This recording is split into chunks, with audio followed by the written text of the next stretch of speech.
मैनू नील गराइयां नीलगा मेरा तन मन नीलो नील मैनू कुर्सी दी सूली चाड़िया ते इक ना सुनी दलील अज मुनसिफ हो जा हाफजा मैं कीता फैज वकील। बिस्मिल्लाहिर्रहमानिर्रहीम, अस्सलाम वालेकुम। आप देख रहे हैं मुझे मेरे यूट्यूब चैनल पर और मैं मुजम्मिल अवान हूँ।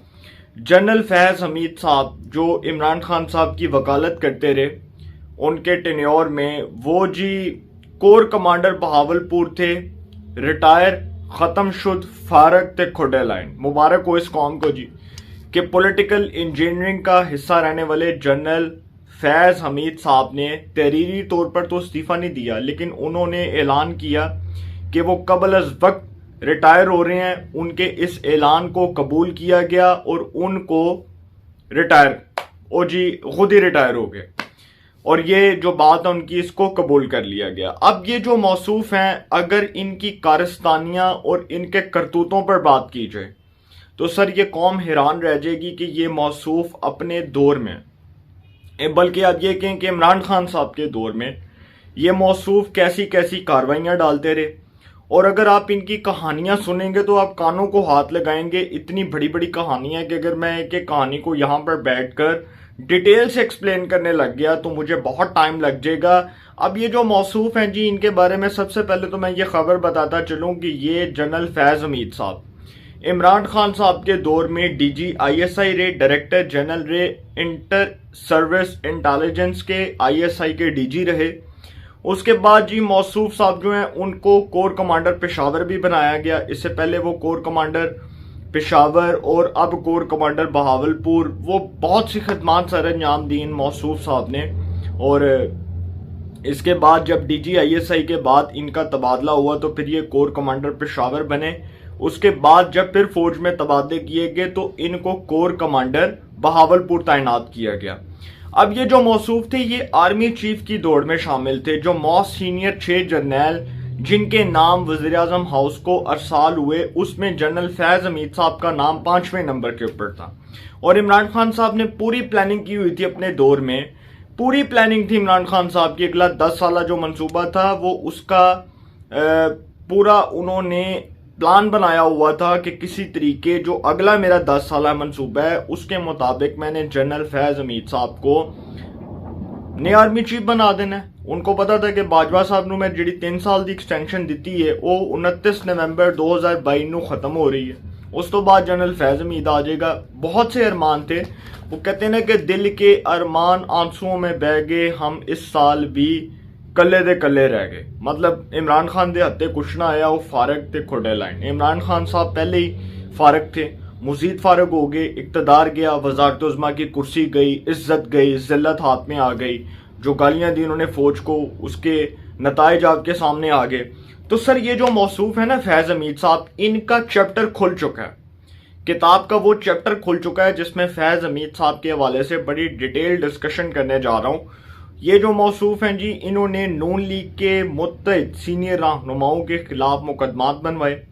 नवाज शरीफ, मरियम नवाज, कैप्टन सफदर, शहबाज शरीफ, हमजा शहबाज, सुलेमान शहबाज, मिफ्ता इस्माइल, उसके बाद ख्वाजा आसिफ, एहसन इकबाल, ख्वाजा साद रफीक, राणा सनाउल्लाह, शाहिद काकान अब्बासी। मैं किस किस का नाम लूँ? मैं अगर नाम लेता जाऊंगा तो पता नहीं कितने लोग मजीद सामने आएंगे। तो सर ये जो मौसूफ थे, इन्होंने इमरान खान साहब की हुकूमत में इमरान खान साहब की ईमा पर नून लीग से बुग़्ज़ निकाला, नून लीग के रहनुमाओं के खिलाफ मुकदमात बनवाए। और वो नवाज शरीफ के अल्फाज गुजरांवाला के जलसे में जो नवाज शरीफ साहब ने वीडियो लिंक से खिताब किया था 2020 में, उन्होंने ऑन द रिकॉर्ड ये बात कर दी थी कि जनरल फैज हमीद मरकजी किरदार है। जनरल फैज हमीद जिसने हमारी पार्टी को नुकसान पहुंचाया। और सर सारा जो है वो कटा चटा खुल के सामने आ गया। और ये भी पता चला कि जनरल फैज हमीद साहब ने 2018 के इंतखाबात को, आम इंतखाबात को कैसे हाईजैक किया। पॉलिटिकल इंजीनियरिंग का तो हिस्सा वो थे ही थे।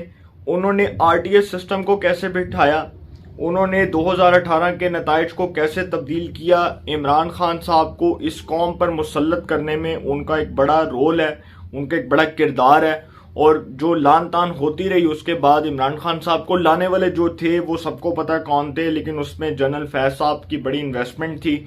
और ये जो मौसूफ थे ये जैसे पॉलिटिकल इंजीनियरिंग कर रहे थे। इससे पहले आप सबको शायद याद होगा कि जब चेयरमैन सेनेट का इंतखाब हुआ था और डिप्टी चेयरमैन सेनेट का, तो मीर हासिल बजंजो साहब, अल्लाह ताला उनको जन्नत में जगह दे, वो इस दुनिया में नहीं है, और नवाज शरीफ साहब के दौर में वो वफाकी वजीर भी थे पोर्ट्स एंड शिपिंग के। तो उनसे जब सहाफ़ी ने सवाल किया तो उन्होंने कहा कि ये कैसे हो गया सर जी, ये कैसे हो गया कि 64 वोटों वाले सेनेट के अंदर हार गए और 36 वोटों वाले जीत गए। तो उन्होंने कहा कि ये जो DGISI हैं फैज़ हमीद साहब, ये उनकी कार्रवाई है। तो सर जो उनकी कारस्तानियाँ थी, जो उनकी कार्रवाइयाँ थीं, वो उस वक्त अरूज पर थीं, और फिर आपको शायद पता है कि उसके बाद भी ये कार्रवाइयाँ डलती रहीं। मुकदमात नवाज शरीफ के, मरियम के 2018 में जो जज अरशद मलिक ने फैसले सुनाए मुकदमात के, जज अरशद मलिक ने नवाज शरीफ और मरियम को 2 रेफरेंसेस में सजाएं सुनाने का हुक्म दिया, वो भी फैज़ हमीद साहब के कहने पर। और उसके बाद इस्लामाबाद हाई कोर्ट के जज जस्टिस शौकत सदीकी, जो मुस्तकबिल में इस्लामाबाद हाई कोर्ट के चीफ जस्टिस बनने जा रहे थे, उन्होंने बताया कि मुझे जनरल फैज़ हमीद कहता है कि जी नवाज शरीफ और मरियम को सजाएं दिलवाओ, इनको जेलों में डालो, वरना हमारी 2 साल की इन्वेस्टमेंट ज़ाया हो जाएगी। सर इतने सबूत होने के बावजूद जनरल फैज़ हमीद साहब खोले फिर थे, लेकिन नहीं, अब नहीं।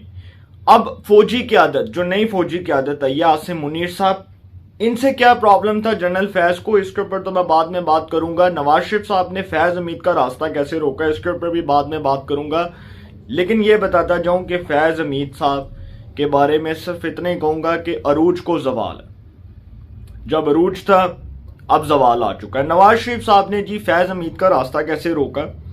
नवाज शरीफ साहब को जब पता चला कि वज़ीर आज़म शहबाज शरीफ साहब जो हैं वो आर्मी चीफ का ऐलान करने जा रहे हैं, समरी वज़ीर आज़म हाउस को मौसूल हो गई है, और उससे पहले नवाज शरीफ साहब बहुत पहले ये प्लान कर चुके थे। जब शहबाज शरीफ साहब से उनकी लंदन में 2 मुलाकातें हुई, तो उन मुलाकातों में नवाज शरीफ साहब वो टोक अल्फाज में कह चुके थे कि फैज़ हमीद खोटे लाने का, फैज़ हमीद नहीं आएगा, और फैज़ हमीद आ भी नहीं सकता था सर, क्योंकि नून लीग की हुकूमत आ गई थी फेडरल के अंदर। इमरान खान साहब खोटे लाने लग गए थे। अगर इमरान खान साहब होते तो अगला 10 साल मंसूबा डेफिनेटली कामयाब हो जाना था। उसकी वजह यह है कि इमरान खान साहब अपनी प्लानिंग करके बैठे थे, अपनी लॉन्ग टर्म प्लानिंग करके बैठे थे, और उनके जेहन में था कि अगर मैं ऐसे प्लानिंग करूंगा तो ऐसे हो जाएगा, मैं इधर बंदे लगाऊंगा, इधर बंदे फिट हो जाएंगे। सर वो पूरा उन्होंने जो है ना वो एक चार्ट बनाया हुआ था अपनी प्लानिंग का, अपने पॉइंट्स बनाए हुए थे कि किस किस तरह मैंने जो है वो अपने बंदे सेटल करने हैं, कहाँ कहाँ पर मैंने अपने बंदे लगाने हैं। तो सर वो सारा कुछ जो है ना वो ना होने के बाद जब इमरान खान साहब के खिलाफ अदम एतमाद आई, नो कॉन्फिडेंस मोशन की मूव नेशनल असेंबली में मूव ऑन हुई, वो अदम एतमाद के बाद फारूक हुए, शहबाज शरीफ साहब वज़ीर आज़म बने, तो उसी दिन पता लग गया था इमरान खान साहब को कि 80 होन फारग है। इमरान खान साहब को पता लग गया था, फैज़ हमीद साहब को भी पता लग गया था, लेकिन वो ओहदे से चिमटे रहे। इखलाकी तौर पर फैज़ हमीद साहब को उसी दिन अपने ओहदे से फारग हो जाना चाहिए था जिस दिन शहबाज शरीफ ने वज़ारत उज़्मा का हलफ उठाया। सर ये जो शख्स था फैज़ हमीद, इसने क्या क्या नहीं किया। इसने नून लीग के खिलाफ मुकदमात बनवाए, नवाज शरीफ को मरियम को बेगुनाह सजाएं दिलवाई, बेगुनाहों को जेल में डलवाया, इनके खिलाफ झूठे जाली मुकदमात बनवाए। उसके बाद इमरान खान साहब के कहने पर जो कुछ होता रहा, जैसे जैसे एहतसाब के नाम पर इंतकाम लिया जाता रहा, वो आपके सामने है। चेयरमैन वो जो सेनेट के इलेक्शन हुए उसमें क्या कार्रवाई डाली, 2018 के इलेक्शंस के अंदर इतनी बड़ी वारदात डालकर जाली मैंडेट के जरिए इमरान खान को इस मुल्क पर मुसल्लत किया गया। उस जैसे जो है वो किरदारों को, इमरान खान साहब जैसे किरदारों को इस मुल्क पर लाया गया जिनसे सही से हलफ नहीं उठाया गया वज़ारत उज़्मा का। मैं हैरान हूँ इमरान खान साहब के ऊपर कि जब वो वज़ारत उज़्मा का हलफ उठा रहे थे तो उस वक्त सदर मुमलिकत ममनून हुसैन, अल्लाह ताला उनको जन्नत में जगह दे, वो उस दुनिया में नहीं है। वो जब इमरान खान साहब से हलफ ले रहे थे तो इमरान खान साहब की जो जुबान है वो बार बार अड़ रही थी और इमरान खान साहब को लो बोलिया नहीं जा रहा सी। तो सर ये फैज़ हमीद साहब जो हैं, ये इनकी कार्रवाइयाँ, इनकी कारस्तानियाँ मैंने आपके सामने रखी। नवाज शरीफ साहब वो टोक अल्फाज में शहबाज शरीफ साहब को कह चुके थे कि भाई अब ये शख्स जो है ये फारिग है, और शहबाज शरीफ साहब ने एक ही बार, उनको पता था क्योंकि मरियम मुत्तहिद बात जो है वो प्रेस कॉन्फ्रेंसेज में, मीडिया टॉक में ये बात कर चुकी थी कि ये जो हमारे खिलाफ सारा कुछ होता रहा ये फैज़ हमीद करवाता रहा, ये सारा कुछ फैज़ हमीद ने करवाया, ये सब कुछ जो है वो इमरान खान के कहने पर किया। तो सर वो जो इमरान खान साहब की वकालत कर रहे थे फैज़ हमीद साहब, जो इमरान खान साहब के वकील थे, सर उनके जो है ना उनके लिए अपने लिए मुश्किलात खड़ी हुई। और वो सही कहते हैं कि कभी भी आप गलत बंदे का साथ ना दें। जब आप इस किस्म का काम करते हैं तो आप खुद जो है वो अपने लिए गड़ा खोदते हैं। तो वो जो वकालत थी वो बड़ी महंगी साबित हुई और उसके बड़े संगीन असरात निकले कि फैज़ हमीद साहब को अपने ओहदे से रिटायर होना पड़ा और वक्त से पहले कबल अज वक्त वो रिटायर हो गए, जबकि अभी उनके 3 से 4 माह, आई थिंक 4 माह से ज़्यादा शायद उनका टाइम था और अगले साल जाकर उन्होंने अप्रैल में या मार्च के एंड में रिटायर होना था। तो सर वो फारिग हो गए। अब उन्होंने इस्तीफ़ा तो दे दिया लेकिन तहरीरी नहीं दिया था, लेकिन ऐलान कर दिया और वो ऐलान उनका कबूल कर लिया गया। फैज़ हमीद साहब ने जी रिटायरमेंट भी ले ली है। अब इनके इस्तीफ़े की वजह क्या है ये बयान करने जा रहा हूँ। इनके इस्तीफ़े की जो सबसे बड़ी मेन रीज़न है वो ये है कि इमरान खान साहब ने जनरल आसिम मुनीर साहब को DGISI के ओहदे से हटाकर इनको DGISI बनाया था, आप सबको शायद याद होगा। और फौज के अंदर जब ये लास्ट ईयर अक्टूबर के अंदर एक अपॉइंटमेंट होनी थी DGISI की, तो इमरान खान साहब ने उस वक्त एक रोला डाल दिया था कि जी मैंने फैज़ हमीद को नहीं जाने देना, मैं फैज़ हमीद से कंटिन्यू करवाऊंगा क्योंकि मैंने फैज़ हमीद को बतौर DGISI बरकरार रखना है। जिसके ऊपर फौज का रद्दअमल आया। फौज ने कहा कि जी ये हमारे इदारे का फैसला है, ये हमारे इदारे का असूली फैसला है कि हम DGISI के लिए जिस शख्सियत का नाम आपको देंगे आप उसको बतौर DGISI अपॉइंट करेंगे। ये फौज ने कहा। जब इमरान खान साहब रोला डाल के बैठे, वैसे तो वज़ीर आज़म की स्वादीद है कि वो जिस मर्जी को DGISI अपॉइंट कर दे, ठीक है, लेकिन उसके ऊपर जब इमरान खान साहब ने कंट्रोवर्सी क्रिएट की, जब तजाद खड़ा किया, तो फिर फौज का रद्दअमल आया।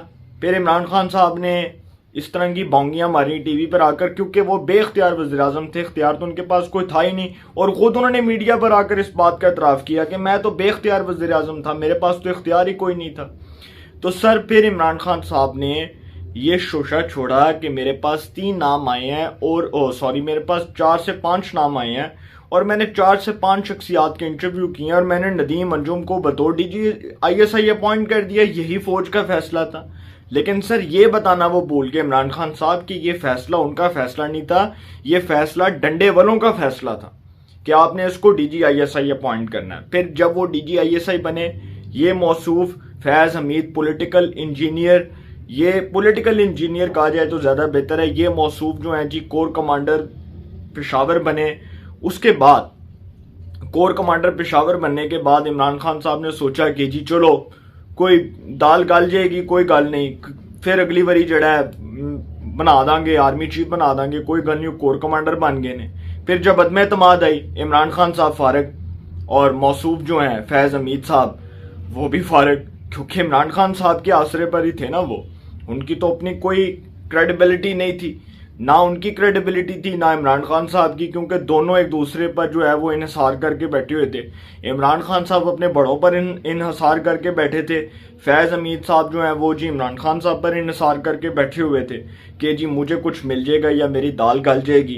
तो जब बात नहीं बनी तो उसके बाद हुआ ऐसे कि जी ये जो मौसूफ हैं जनरल फैज़ हमीद साहब, जब इन्होंने देखा कि जी वज़ीर आज़म शहबाज शरीफ बन गए हैं और उसके बाद अब ये मरहला आ गया आर्मी चीफ की अपॉइंटमेंट का, तो इनको इल्म हो चुका था कि इनका अब वो रास्ता रोक लिया गया है जिस रास्ते पर पहले इन्होंने खड़े होकर अपने मुखालफिन के लिए रोड़े अटकाए, अपने मुखालफिन को तंग किया, उनके खिलाफ साजिशें की, उनके खिलाफ प्लानिंग का हिस्सा रहे, पॉलिटिकल इंजीनियरिंग का हिस्सा रहे, सारी चीज़ें इनको पता चल चुकी थी।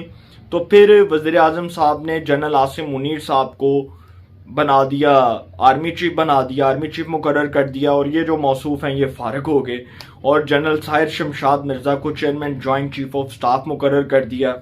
तो इन्होंने अब रिटायर ही होना था, इनको पता था अब जिल्लत तो आ चुकी है, जिल्लत और रुसवाई मुकद्दर में लिखी है, तो बहुत अच्छा है कि उससे पहले मैं रिटायर हो जाऊँ ताकि मैं अपने ओहदे पर मज़ीद जो है वो कंटिन्यू ना कर सकूँ, सर्वाइव ना कर सकूँ। तो सर ये पॉलिटिकल इंजीनियर साहब जो हैं उनका किरदार था। अब फौज के अंदर क्या होगा, अब जो बंदा पॉलिटिक्स करेगा वो नहीं बच सकता, अब पॉलिटिक्स नहीं हो सकती। जनरल बाजवा के मुताबिक वो रिटायर हो गए हैं। उसके बाद जी जनरल आसिम मुनीर साहब नए आर्मी चीफ, फौज का बड़ा सख्त रद्द-ए-अमल है कि कोई सियासत में इन्वॉल्व नहीं होगा और पाकिस्तान की पॉलिटिक्स के अंदर पॉलिटिक्स ही होगी, पाकिस्तान की सियासत में सियासत ही होगी, इदारों के अंदर सियासत नहीं होगी। अफवाज पाकिस्तान जो है वो हमारा फ़ख्र है, उसके जवानों ने हमारे लिए कुर्बानियाँ दी, शोधा ने हमारे लिए कुर्बानियाँ दी, हम उनको खराज तहसीन खराज अकीदत पेश करते हैं और उनके लिए नेक ख्वाहिशात का इजहार करते हैं, उनकी फैमिलीज़ के लिए, अपने फ़ौजी अफसरान के लिए नेक ख्वाहिशात का इजहार करते हैं कि अल्लाह ताला इस इदारे को कामयाबियाँ अता करे और दुश्मनों के साथ जो हमारा इदारा इस वक्त एक जंग लड़ रहा है सरहदों के ऊपर, अल्लाह ताला उसमें भी, उस मिशन में भी इनको कामयाबी अता फरमाए। लेकिन एक बात करता जाऊं कि अब जनरल फैज़ हमीद साहब की खबरें खुल रही हैं, कारस्तानियाँ सर खुलनी और आने वाले दिनों में मज़ीद इनकी कहानियाँ खुलनी है। और हो सकता है, मुझे नहीं लगता है या नहीं है मुझे नहीं पता, लेकिन अगर कोर्ट मार्शल हो जाता है फैज़ हमीद का, होना चाहिए, इस कौम को पता चलना चाहिए कि इस मुल्क के अंदर पॉलिटिकल इंजीनियरिंग का हिस्सा रहने वाला फैज़ हमीद कैसे उसने इस मुल्क की जमहूरियत को दागदार किया, पार्लिमानी सिस्टम को दागदार किया, सियासी जमातों को एक मखसूस टारगेट के तहत नुकसान पहुंचाया। फैज़ हमीद का अंजाम इबरतनाक होगा और कौम अपनी आंखों से देखेगी। इंशाल्लाह एक नए सेगमेंट के साथ फिर मुलाकात होगी। अपना बहुत ख्याल रखिएगा। आला आने के बाद।